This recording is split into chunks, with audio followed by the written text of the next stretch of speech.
Hey, Maria,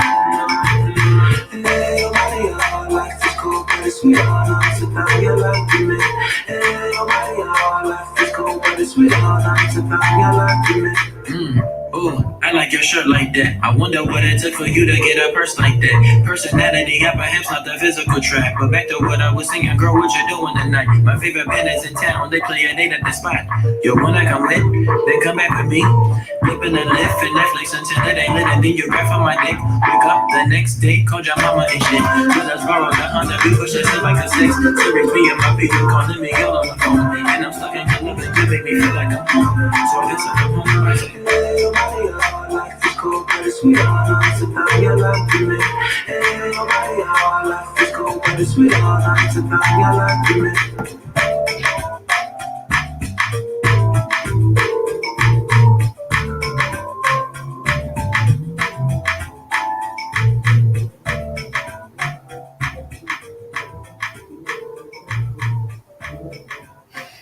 Hamjambo familia. Welcome to the Black Hot Network 54 Correspondence show. I just hope that everyone is doing well on this particular Thursday, being on the 17th of December, the year 2020. My name is Pikes, and I am your host for this particular show. And on the 54 Correspondence show, we get to talk about different African matters, what is happening across the beautiful African continent. And of course, I also get to tell you what's good and what's not. And of course, this time around, we shall be talking about the West African nation of Nigeria. There seems to be a bit of a problem, not really a bit, but a lot of a problem when it comes to the security matters of the West African region of the Sahel. And of course, I want to welcome you so much. We normally do say Karibu Sana. And of course, I see Kevin. Kevin Cole is saying, you still never take my music out. Kevin, I told you to send me a link of your music on YouTube. Just kindly paste the link here. I will actually get to check it out. Kindly paste the link of your music on YouTube. I will check it out. And I hope that you are doing well on this particular day. You can also email me some of the other links, perhaps that are not on YouTube. You can also email me blackhotfireafrica@gmail.com. And I would just like to give your song a spin. And of course, I hope that you are doing well down in Florida and, Jacksonville. There is one particular Kenyan presenter. She goes, I won't really just say her name, but she was actually brought up in Jacksonville. And she is a very, very popular Kenyan presenter right here in Nairobi, but she moved back to Kenya. She was actually living in Jacksonville, Florida as well. But nonetheless, I want to welcome you all to the show. I trust that you are doing well, and I hope that everything is okay for you and your family. And of course, on this particular day, there are so many things that are happening on the continent of Africa, coming from political matters, socio-economic matters, as well as other issues taking place on the continent of Africa. And on the 54 Correspondence show, we purpose really to bring you all these matters as they are. Of course, our other channel was actually, they took down our other channel, but nonetheless, we are still on this particular small one. If you haven't subscribed, if you're watching us on Facebook, but you haven't subscribed to this smaller channel, kindly feel free to subscribe also to our other YouTube channel, which is our backup account. The other one, like I said, was blocked on was it on Tuesday? Yes, it was blocked on Tuesday. We were not able to use it yesterday, but nonetheless, if you would like to keep up with what we are doing with the Black Hot Fire Network, kindly subscribe to our current YouTube that we are using right here on the Black Hot Fire Network. And of course, Kevin Colley, if you're still with us, kindly please do share with us the link of your music. You send good morning and brother, and God bless. God bless you too. Please share with us your music link. Kindly share with us your music link. We would like to know how, we would just like to give it a spin and listen to music and see what's good and what's popping with your music right there. And now, of course, talking about matters Africa, there are a couple of things that are happening apart from the Nigerian situation, which shall be a focus for today. There is also other different matters that are taking place on the African continent. And of course, most of them have to do with West Africa. That will be a main focus for today. But even apart from West Africa, we also do have some other news coming from the eastern part of Africa. For example, there has been a quarrel. There has been a quarrel between the Kenyan government and the Somali government. We all know that in Somali, we have not had also there has been a lot of insecurity in Somali as well. But the row coming between the Kenyan government and the Somali government regards to the boundaries, regards to the boundaries. And this is a maritime dispute. This is a maritime dispute because time and again there has been the cutting of diplomatic ties between Kenya and Somalia. And now, of course, when you talk about the maritime area that is contested, let me share with us briefly this particular contested area, and so that you can get to understand why is there a quarrel or a diplomatic dispute between Kenya and Somalia. And this is an image. This is a map. This is a map. And from what you can see here, both countries, this is Kenya and this is Somalia. And of course, there is a disputed area here on the right. There's a disputed area here on the right. Of course, this map is not to scale. But what is happening, Somalia prefers that the borderline, Somalia prefers that this borderline be used. Somalia prefers that this borderline be used. And Kenya prefers this borderline. If the map, either if the area of Kenya reaches here, they want the area, this particular map, the line, this line to be used for Kenya. And so the disputed area is this area where Somalia claims ownership of this particular area, and also Kenya is claiming ownership of this particular area as well. But I do think Somalia is being I would say Somalia is also being a bit greedy when it comes to this particular matter, because when you look at Somalia has the biggest coastline. Somalia has the biggest coastline in Africa in this particular area. If you ever travel to Somalia, anywhere you are in Somalia, it's always close to the sea, which is the Indian Ocean. But for Kenya's area, when it comes to the maritime area, is not so big, and that is why Kenya would rather have it. They use this particular line because it would mean that they are in control of this area. But what has been happening? Why is a disputed area being? Why do they have this particular area? Everyone wanting this particular area. It's because there was some exploration. There was some exploration of oil and natural gas, and it has been said that that particular area does have some some natural gas reserves, and therefore everyone wants to get that particular area and run it. But when you come to think of it, I do believe that Somalia has a vast coastline, and therefore I do not see why they would be greedy. I'm not talking just as a Kenyan, but I'm talking from a perspective of just an African. I do not see the need why Somalia has to be. Let me call it what it is: greedy. For that particular matter, I do not see the reason as to why Somalia would be that greedy and want to have that particular bigger coastline. But everyone, of course, is looking after their own interest. Everyone is looking after their own interest, and that is why I believe there is a problem. Nonetheless, I will go into more African matters, but before that, I wanted to share with us something I wanted to share yesterday on the other show, which is the Africa Today show, and I was not really able to share. And that are the thoughts of the Dr. Claude Anderson when it comes to the inappropriate behavior, among us as Africans and among us as Black people. Let me share with us this real quick, and then when we get back, we shall go on to more matters. Kevin, you're saying I'll go to my page. Kevin calling. Okay, I'll check it up and I'll see the link to me. So, brother, you do not have your music on YouTube. I'm just trying to understand. You do not have your music on YouTube. You have it on other platforms. Please do let me know. I will take it up and I'll see what's going on with that. Okay, let me share these with us on thoughts of Dr. Claude Anderson, and then we shall go on to more matters that have to do with what you should have seen on the news a massive flux of whites trying to get out of South Africa. If there's going to be any significant real change, would you agree? Somebody would have been trying to get out of there. The airports would have been jammed. And you all haven't heard a peep. You know why? Because nothing is changing. Because in South Africa, the dominant, arrogant white society that's been so brutal to Black folks still owns and controls 100% of all the gold mines, diamond mines, silver mines, chrome bauxite. They're telling those South Africans, you can now compete. And that's the problem in Black America. We've been told now that we can compete, and I say, well, with what? And now, by going into our underclass structure, going to be 7 converging factors going to push us. To get my little summary up. 1, we're going to have an increased amount of conservatism in the country, and I'm going to talk about conservatism in a few minutes. 2, We're going to have a massive, unending influx of immigrants into the country. They're going to push us down. We have been the #2 population in America now for over 460 years. We're going to get kicked out of being #2 and going down to #3. When are we going to go down to #3? We're going to go down to #3 in less than 2 years. Now, when I wrote my book about 4 or 5 years ago, Hispanics at that time were 9% of the population. They've now moved in 6 years from 9% up to 11%. Blacks were 12.3% 6 years ago. They're still at 12.3%.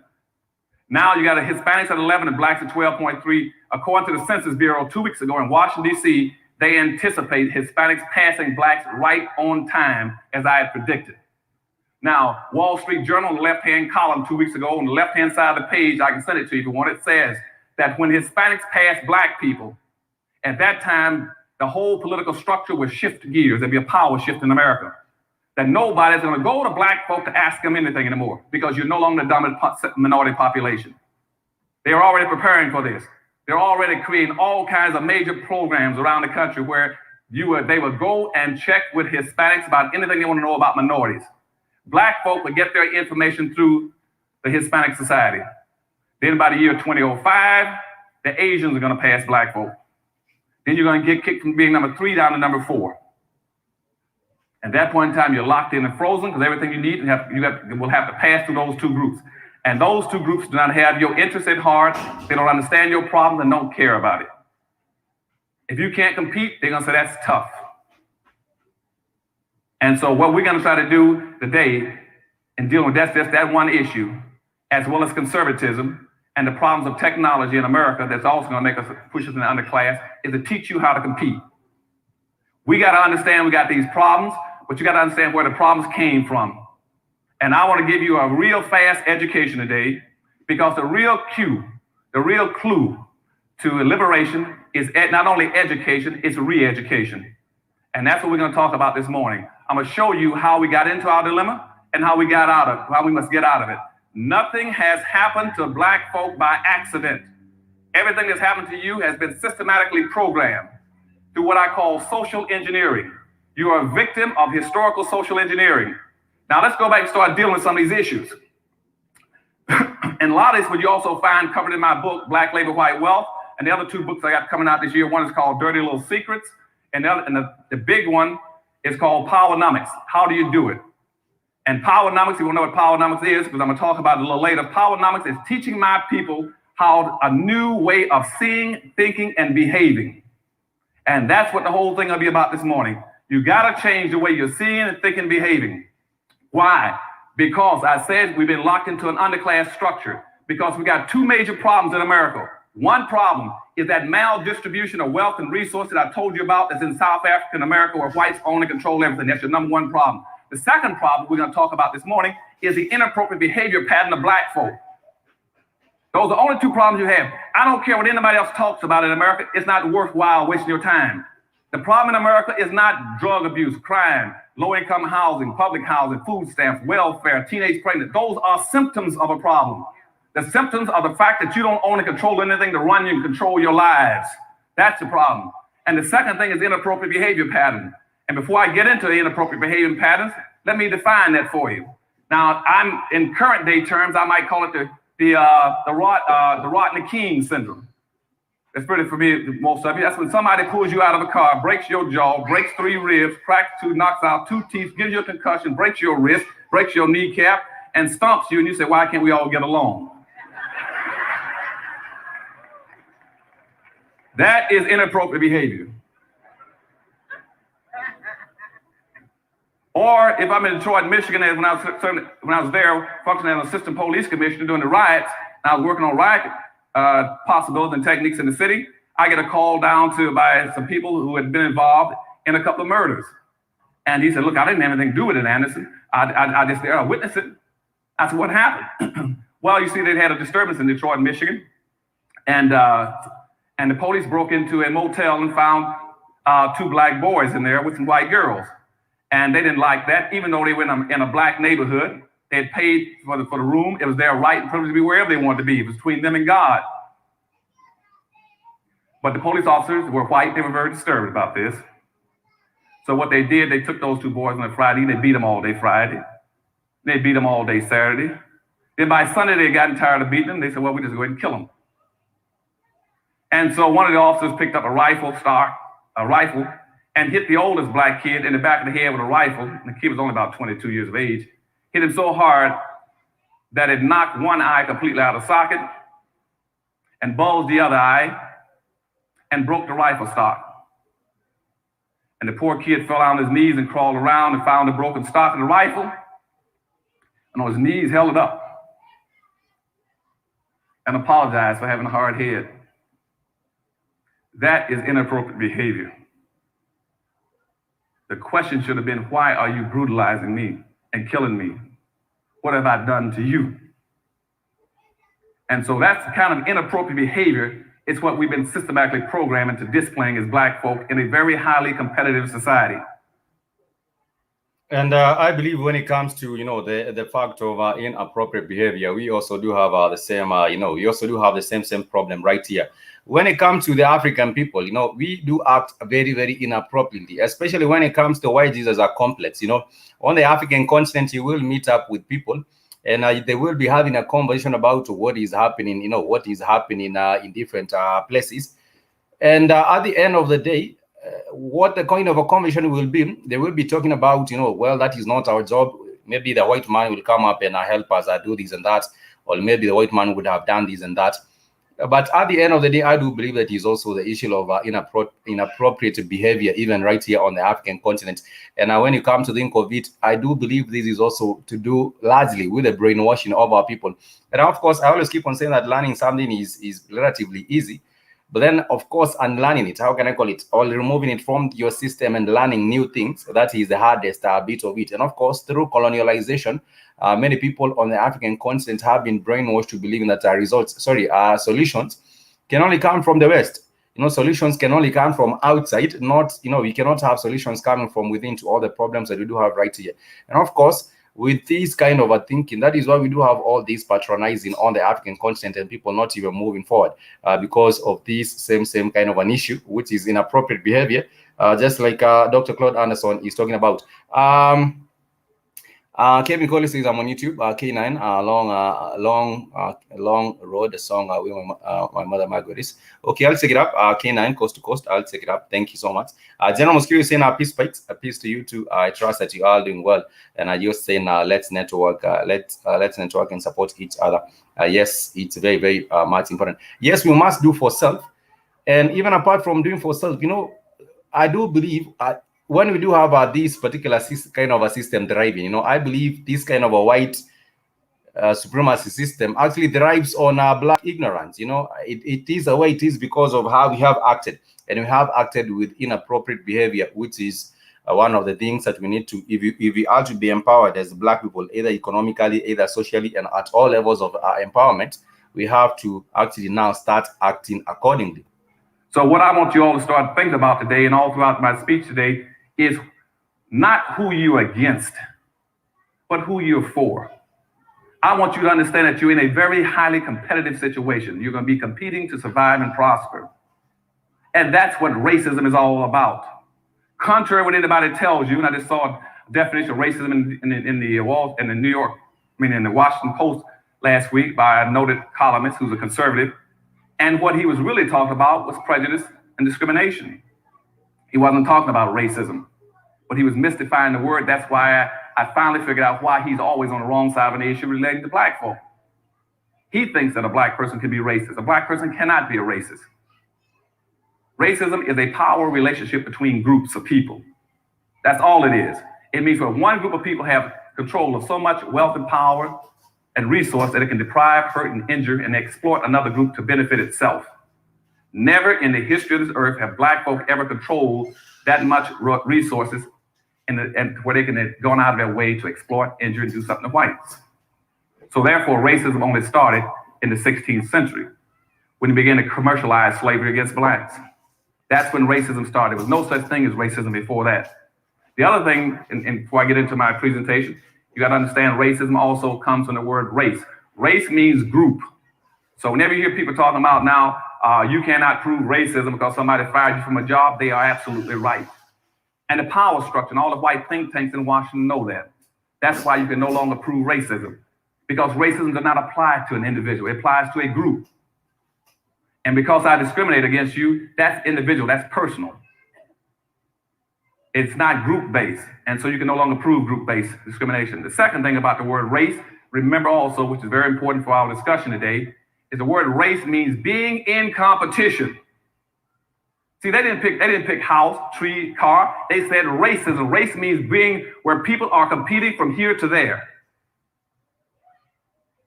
And we're in competition. That's what racism means. Black people must learn how to compete or survive, or not compete and perish.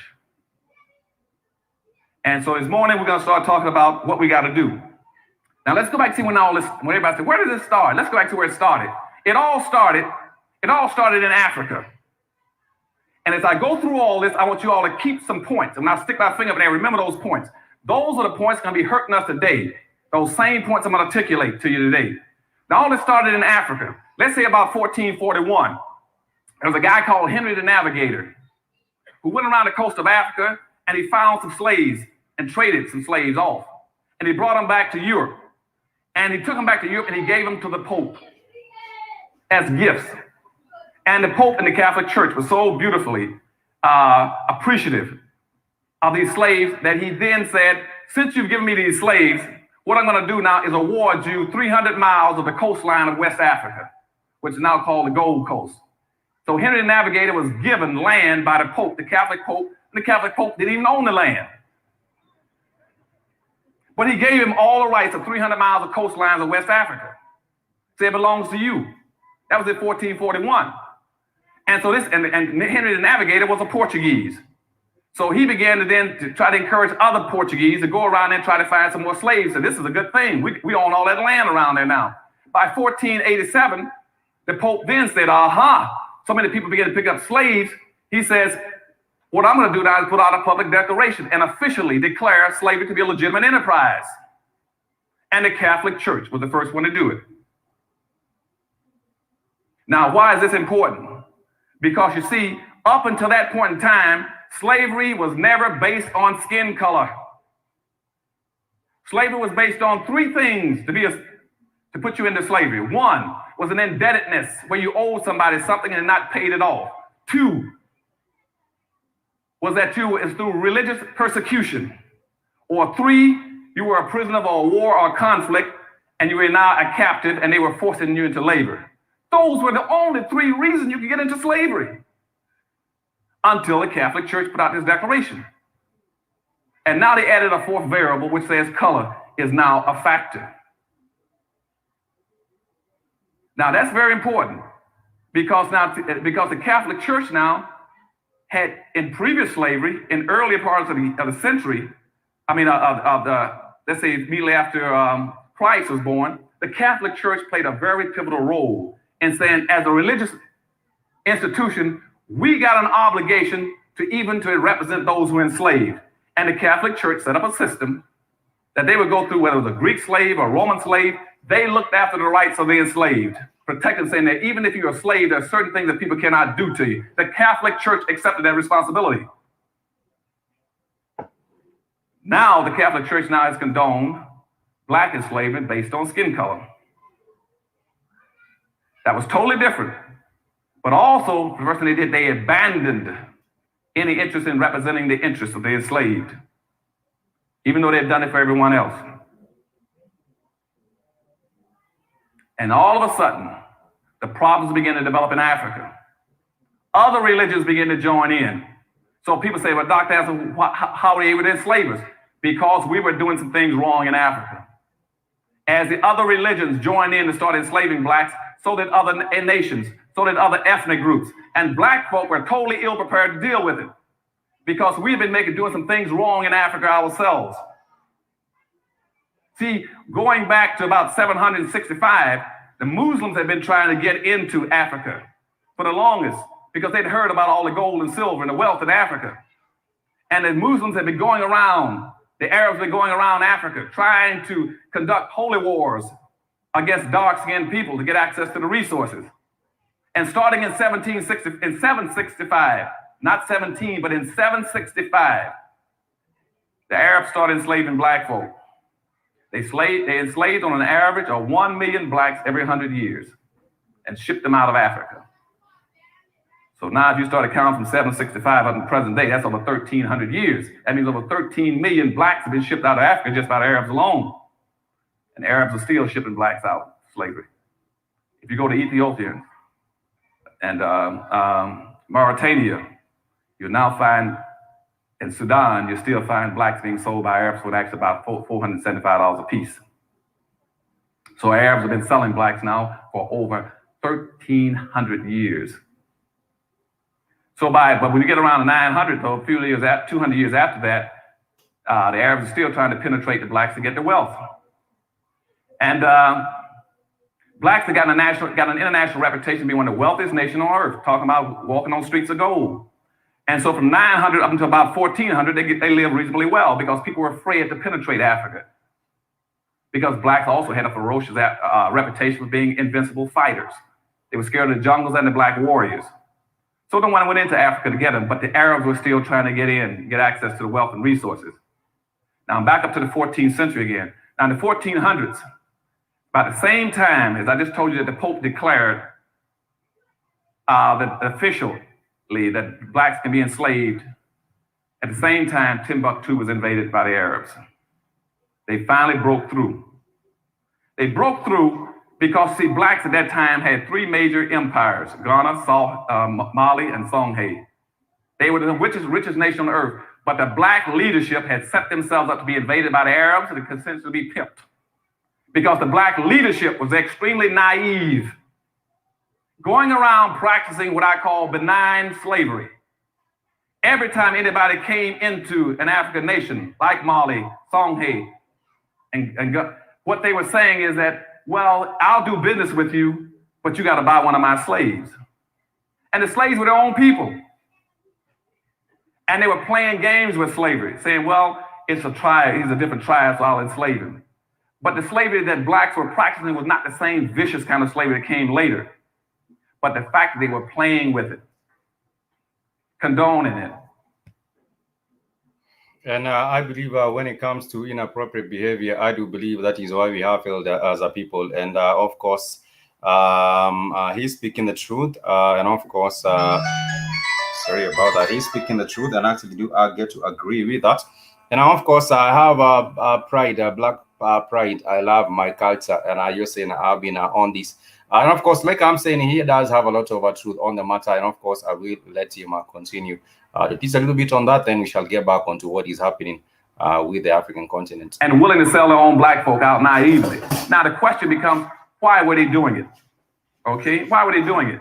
They were doing it trying to impress people with their power, how strong they were, saying that I would do business with you, but let me show you how strong I am. I got 3 or 4 blacks in the back room, and you buy them from me, and then I'll sell you some gold and silver. And people were impressed with was not really their power. They were impressed with the fact that you had absolutely no interest as a leader in your own people and felt no responsibility to their welfare. And so when that got out, then all those countries, as I said, once the Pope condoned slavery, they began to flow into Africa because they knew the black leadership did not feel the strong togetherness, the willingness to protect their own people, and to look out for them and lead them, and would willingly sacrifice them. So Africa fell wide open. And people poured into Africa after the Pope declared slavery legal in the 1480s. By 1500, between 1500 and 1650, 150 years, they hauled out 5 million blacks just to Central America alone, just right south of here into Mexico and Central America, Costa Rica. Just to give you an example, after the Pope declared that you could legally go after those blacks, they pulled out 5 million of them and sent them in there. And those blacks in 150 years with sticks and stones, not steam shovels, but with sticks and stones and rocks dug out over 16,000 tons of silver and 400 tons of gold just to enrich Spain and Portugal. And this was critically important because at that point in time, Africa was a rich continent, had all kinds of wealth. And Europe was an impoverished nation. Europe was run over with crime, sickness, disease, illness, disorganized. Africa was the glory of the world. But you see how people were playing around, not looking at taking care of the business of their people. At that point in time, all these nations say, aha, we know how to strengthen Europe and rebuild Europe. And that's by displacing the wealth out of Africa and displacing not only the material wealth, but the human wealth of Africa. So they began to pour in and started sucking blacks out of Africa. Not only the black treasures, the gold, the silver, but also the human capital. In some areas, they almost depopulated parts of Africa by shipping blacks out. And over a course of about another 300 years, they shipped out somewhere between 25 and 30 million, 35 million blacks.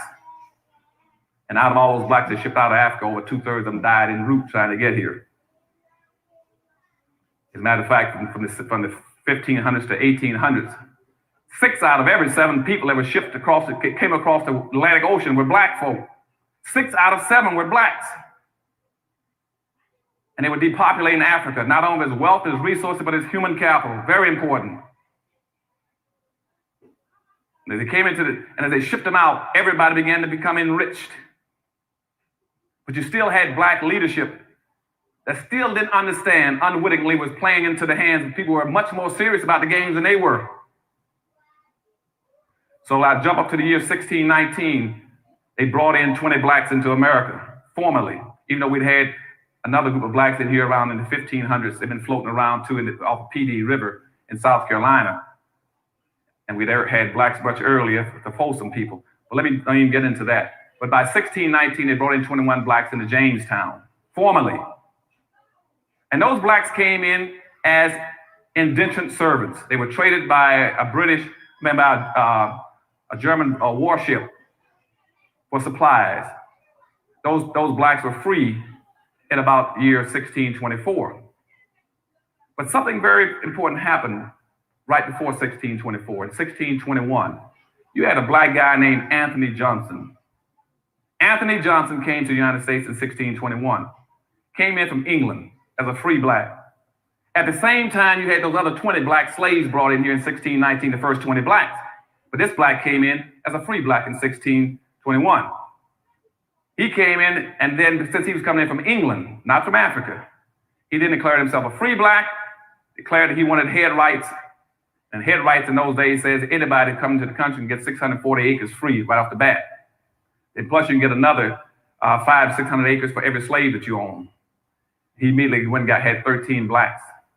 He brought in then, we got him 13 black slaves, and he's black.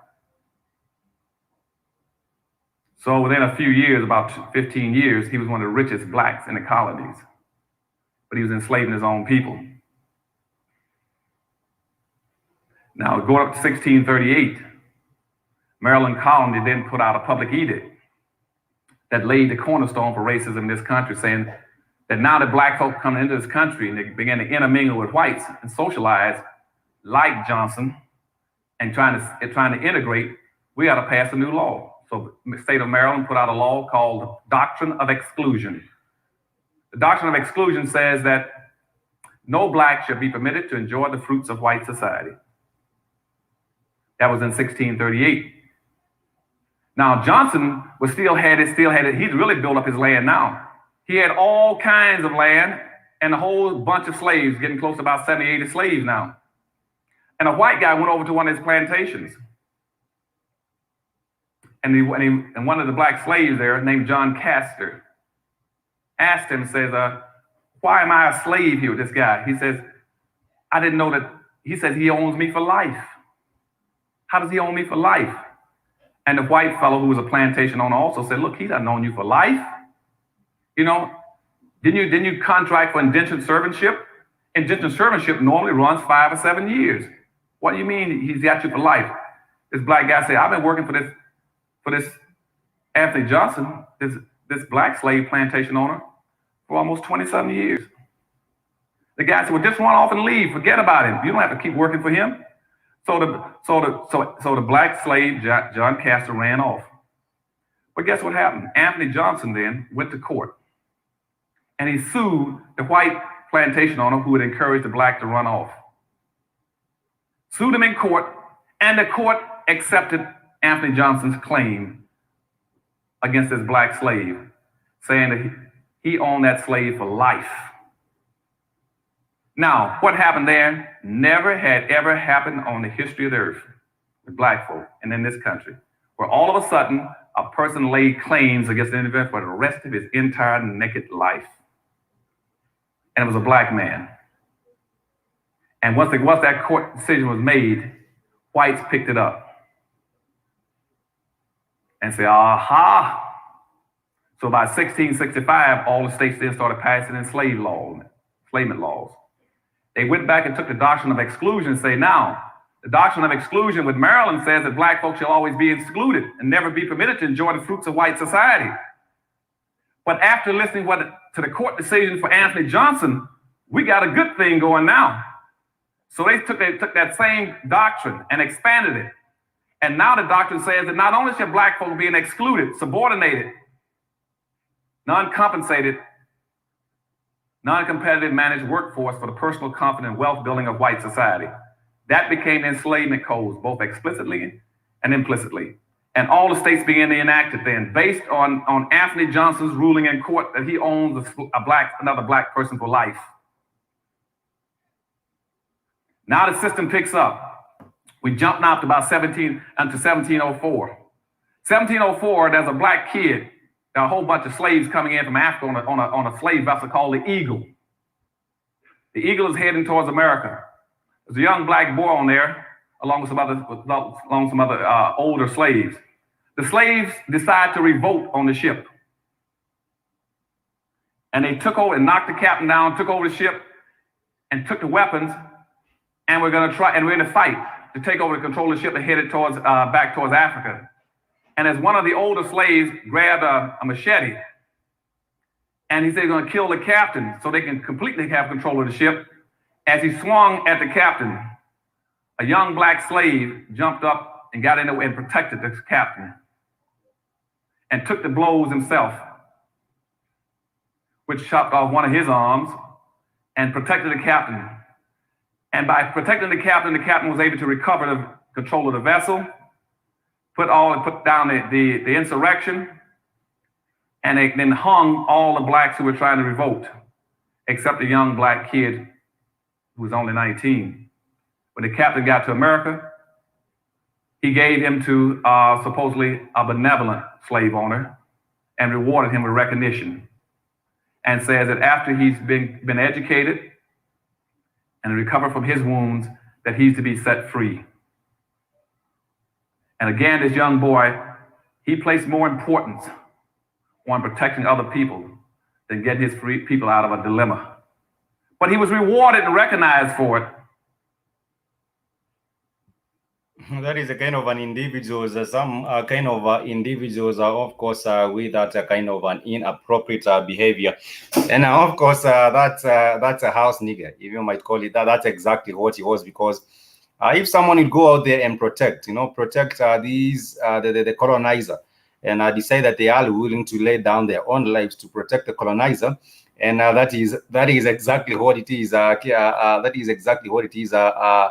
Kevin Cody, and of course, for him, he actually got the butter biscuits. I believe he actually got the butter biscuits, and he was rewarded for that. And the thing is, we do have so many situations where we do find our people acting. Let me just call it the inappropriate behavior. And of course, that is also the undoing of our people right here on the African continent. You do find people acting. They would rather look at the interest of the oppressor. They would rather look at the interest of the oppressor and just sell out.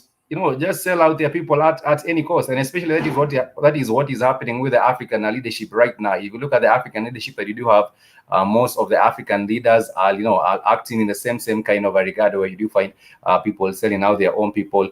And the thing is, there are no consequences. That is the thing that actually makes these continue. There are no real consequences for people that have actually sold out, other fellow Africans or other fellow black people. You do find that nothing really happens. Nothing really happens after that. But nonetheless, we do hope that there will be a change. We shall start seeing some form of change, because if there are consequences, then I believe things would really change. We shall be talking a little bit about what is happening in the DRC Congo and a little bit of some history of the DRC Congo. I shall also be giving us an update from Nigeria. What is happening in Nigeria is that it has decided to reopen its border with Benin for trade of goods. At some point, there was a dispute where we did have the closure of the border between Nigeria and Benin. But right now, Nigeria is lifting the closure of its borders with the bordering country, which is Benin, and Niger, which it imposed in August 2019 to curb the smuggling of rice and other commodities, the government said on Wednesday. The four land borders will be reopened immediately, while the remaining borders are directed to be reopened on or before 31st of December, according to the finance minister. We do have a problem with us right here on the African continent. You see that countries are not even able to trade between, amongst themselves. You find a country like Nigeria closing borders with Niger. It's really a total mess, and also closing the border between Nigeria and Benin. These are neighboring countries, but then again, we do find them, at loggerheads every now and then. But nonetheless, before we go into matters, the DRC Congo, let me share with us about the inappropriate behavior, not just in Africa, not just in the US, but with the black people globally. And he personally benefited at the expense of his own people. That was in 1704. 1705, the colonies said, what we need to do now is pass slave codes so we can regulate slaves' behavior, period. Slave codes were passed to tell you exactly how every black person must act in America, what he could not do, and what every white person must do to make sure black folks stayed in line. Then they passed another law at the same time, which is still in effect today. It was called the Diversity Act of 1705. You all call it multicultural and cultural diversity.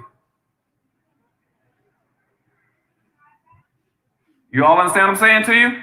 I want you all to understand history. If you ever want to figure out how to get out of your dilemma, never spend your time trying to work with anything unless you know how it got into place. And then you take it out of place. The multiculturalism and cultural diversity started in 1705. They passed a law at the same time saying, how do we control black folk now? They said, now that we got all these blacks coming to the country, we got a good thing going. They said, because now all over Europe was being advertised, if you want to become wealthy and powerful, go to America. We guarantee if you go to America, we give you free land and free labor. You'd have to be an idiot not to get rich.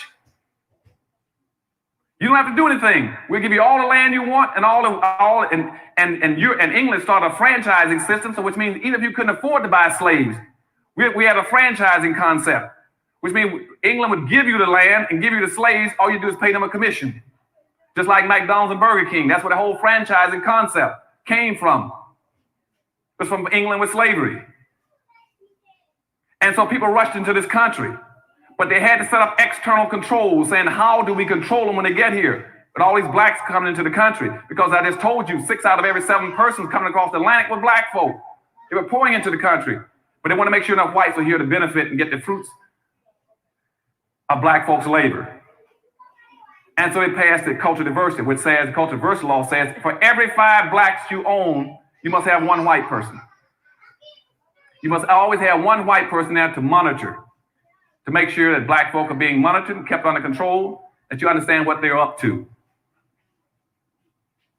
That law stayed into effect, never went out of effect. Now, come 1710. Now, when 1710 came, here's the main point of my talk today. 1710 did something that is totally devastating. Totally devastating. The Virginia colony in 17 passed what they call meritorious manumission. Meritorious manumission says, what we're going to do now, that we put up the external controls in 1705, we must have internal controls. We don't have the time to go around and monitor and watch all these black folk coming into this country. We must build in some kind of internal management control. We must build in a way like the Rodney King syndrome, that kind of thing. And we must build into black folk an inappropriate behavior pattern. We must teach black folk to see things upside down in a non-realistic manner. And what they did very systematically was like taking glasses and painting pictures on it upside down. And we found out in laboratories in sociology and psychology that even if you paint the world upside down for a person to put glasses on their eyes, we found that the subjects can learn to live upside down. They learn how to adjust their reach and what they're doing. And we watched it over and over again in experiments with young people in school. We paint the pictures upside down and say, what do you see? And the mind has the ability to flip things back over to where the reality becomes the unreal. That the unreal becomes the reality. And once you do that, you got your people nailed to the wall. So meritorious manumission came into effect in 1710 and says, we will reward, we will recognize, we will set free any black person who does one of four things. One, if you in fact will save a white person's life. I told you about the young man on the boat with the eagle, 5, 6 years before that. If you save a white person's life, you will get your freedom. 2, if you protect a white person's property. 3, if you invent something that a white person can make wealth and power off of, some kind of an invention. And 4, if you in fact will squeal on, inform on, or tell on your own people. That was called meritorious manumission. Now, you all might say, why is that important? I'm gonna tell you, that was so devastatingly important. And the reason it was so important is because that created a magnificent control system that has never been duplicated. Never been duplicated. As a matter of fact, it has only been replicated one time that I know of, and I'm usually pretty current on most issues in this country, psychological, sociological, historical, and educational in this country. Only one time it's been duplicated. It was duplicated in the 1950s. The communists duplicated it in Korea. They call it brainwashing. Now, you might ask, what is brainwashing? Now, typically people in the 1950s, when it happened in the Korean War, we talked about brainwashing. See, now I was a safety survival engineer for my squadron. I was in the Marine. And of course, when it comes to the issue of brainwashing and actually social engineering, where people are actually promised reward, for actually telling on their own selves, that is the problem aspects. I got an assignment for you. Check out my music and pick your favorite song and show brother some love. Yes, I'll actually do that. Thank you so much, Kevin Akoli. I will actually do that. But taking a small deviation from that, of course, we have to actually now start learning how to act appropriately as African people, as Black people all over the world. We have to start acting appropriately. But I might not be able to share the whole of that. I just want to go on to the story for the day, or what is happening with Nigeria. Now, of course, there was a recent attack in a school. There was a recent attack in a school. And this was an all-boys school. This was an all-boys school, and the attack was actually conducted by the Boko Haram. These are the Islamic militants that have caused a lot of insecurity and terror in the country. And let me share with us one of the schoolboys that actually was recounting the horrors of the kidnapping that took place recently in Nigeria. The president, who goes by the name Mr. Muhammad Buhari, has actually failed the people. I do believe the president has failed the people in the fact that he has not been able to address this matter of the Boko Haram, and of course with the kind of a seriousness that it deserves. But there was this particular boy who escaped the gunmen who came and attacked this particular school and started shooting everywhere. And they also kidnapped hundreds of students. They also kidnapped hundreds of boys. And of course, this was a government science and technology school in the northwestern part of Nigeria. Let me share this with us briefly. It's from this secondary school in Kankara in northwest Nigeria, where hundreds of schoolboys were kidnapped in an attack on Friday claimed by Boko Haram. One student was lucky to escape. He wished to remain anonymous. He says gunmen stormed his school as he was preparing for bed. On Friday, during night, when we come back to our houses, we finish the night prayer. Suddenly, when we come back, we are preparing to sleep. Suddenly, we hear the gunshot, and every student was run away from the hostels. He says the students were rounded up and split into 3 groups. They were then led through the forest. The attackers flogged them with branches and the flat side of their machete, but he managed to hide behind a bush with a friend and waited for silence before he escaped. I am sleeping on that tree. I didn't wake up. They moved the others to go, but me, I didn't go anywhere. I am on that tree. I am sleeping. So they moved and leave me there. I spent 2 days in the jungle in the forest. on Friday and Saturday and Sunday. On Sunday, I came back to our town. For his parents, it's a relief, but many others are awaiting news and gather at the school every day. And of course, when my son returned, we were happy, but not very, because many others are still in the forest with them. So it makes us sad, but still happy for his return. It's thought that Boko Haram, who abducted hundreds of schoolgirls in Chibok in 2014, recruited 3 local gangs in the region for Friday's kidnapping. The government has not immediately reacted to Boko Haram's claim. Neither has it confirmed its authenticity. And of course, that is the government, of course, are trying to, trying to play, trying to water down this whole situation and what is happening, I believe, in that particular country. And of course, I do believe the people have to hold the government accountable as well. And also, when the government fails, there has been some people, some governors in different states that have called for, counter-attack, the formation of a counter-attacks units in this particular area. All what I can call groups really to be able to protect their own communities, make small groups that can be able to also counter-attack with these Boko Haram. But I believe the government has felt on its responsibility, and perhaps, we should have, I don't know why they did get to re-elect the same president who has full time and over again to address the matter of the Boko Haram. And of course, but I do hope that the families of these particular students that were kidnapped will get, will have their children returned, because at the end of the day, we also know about the case of the Chibok girls. There was also another attack, and that particular attack by the Boko Haram was on a girls' school. And these particularly, some of them were rescued, but most of them did not. It was actually in 2014 when there was the Boko Haram recruiting local groups, and they went and attacked or kidnapped the children. And of course, right now, there is not a known number of the number of students that were kidnapped. Some people say they are 300, other people say they are 323. The number is yet to be confirmed, and it's really, really crazy to see what is happening with that. But nonetheless, this is a 54 correspondence show on the Black Hot Fire Network. I do trust that everyone is doing okay. General Mosquito, I hope that you all.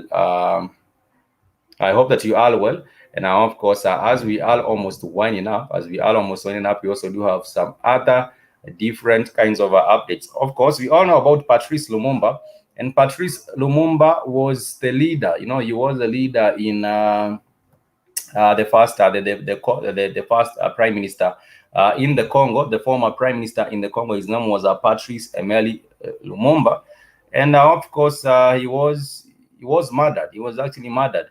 And what happened is that some of his remains were actually taken by the Belgians. But right now, as it is, the body, the remains of Patrice Lumumba will be repatriated from Belgium, according to the announcement by the current president, who is Mr. Felix Tshisekedi. And of course, what did happen is that he was actually killed one particular day in that particular country after Belgians were left, and there was a transfer of power from the Belgians to the people of the Congo. But also talking about things being returned, apart from the remains of his body, there has also, going back to Nigeria again, the government of Nigeria has been calling for the return of the Benin bronze. The Benin bronze really are, African artifacts that have been stolen from the African continent. These were taken from, they were stolen during the colonization period, and they were taken to Germany. And of course, right now they are in German museums, British museums, but there is now the plan to return these artifacts. There is a plan to return these artifacts again to Africa and have them restored back in Nigeria, which I believe is actually a good thing, because if you look at it, most of the things that have been displayed in museums in Britain and in Germany, if you look closely, you will come to realize that most of these things have actually been stolen from Africa. If you remove everything that has been stolen from Africa, if you remove all the things that have been stolen from Africa and have been placed on the museums, you will realize that these museums will actually remain empty.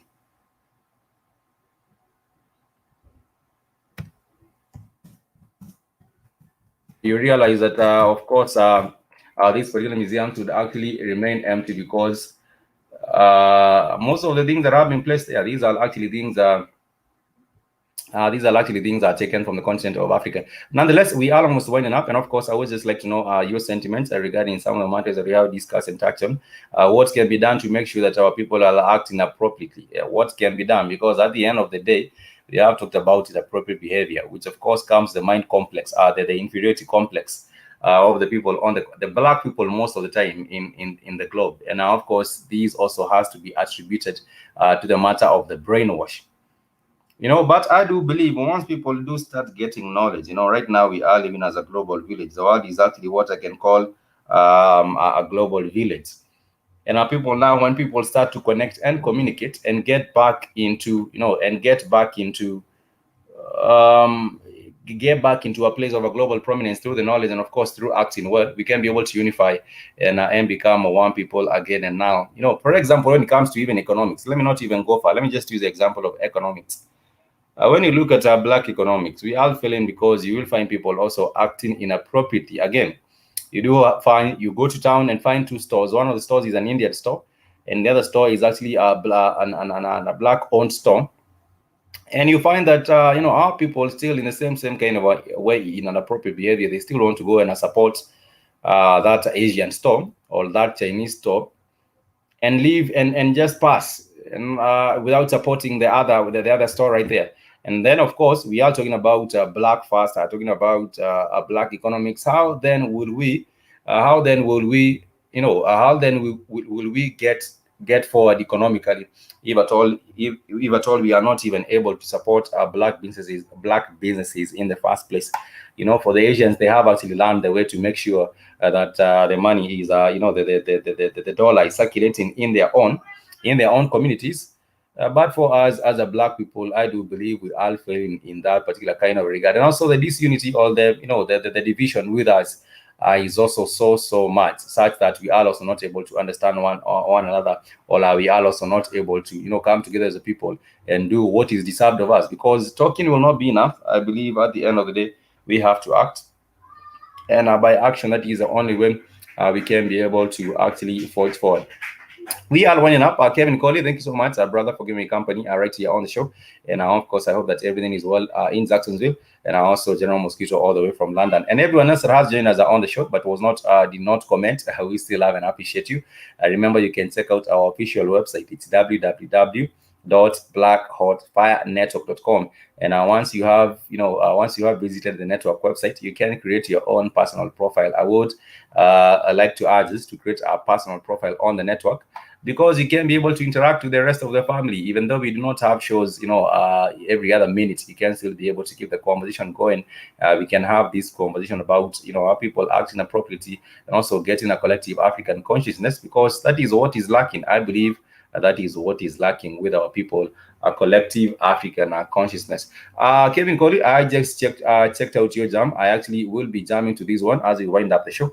And of course, this is a long road by the one and only K9. You can also call him Kevin Coley. Thank you so much. Till next time, much peace and love. I want to say kwaheri, which means goodbye. You're rocking with DJ Cersei. If you ain't know, you know now. Follow me on Twitter and Instagram. DJ Cersei. Let's get this way.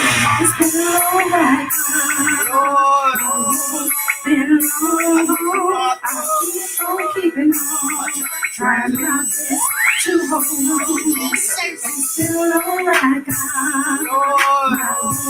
And long ago, I keep on keeping on. Trying my best to hold on.